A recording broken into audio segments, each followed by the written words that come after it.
जगद्गुरु श्री नरेंद्राचार्यजी भगवान जी वाणी वदवून घेतात ही भगवंताची वाणी असते आणि म्हणून आपण सर्वांनी शांततेने हे प्रवचन ऐकायचंय ही सर्व भाविकांच्या चरणी जय सियाराम करून नम्र विनंती आहे. जय सियाराम. आपण आता प्रवचनाला सुरुवात करूया. श्री गणेशाय नमः. गुरुभ्यो नमः. परमनाथ महाराज की जय. जगद्गुरु रामानंदाचार्य जी भगवान नरेंद्राचार्य जी की जय. समर्थ सद्गुरु काळ सिद्धेश्वर महाराज की जय.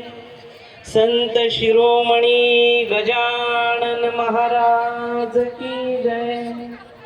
आद्य जगद्गुरु रामानंदाचार्य जी की जय. सियांद्र की जय. वक्रतुंड महाकाय सूर्यकोटी समप्रभा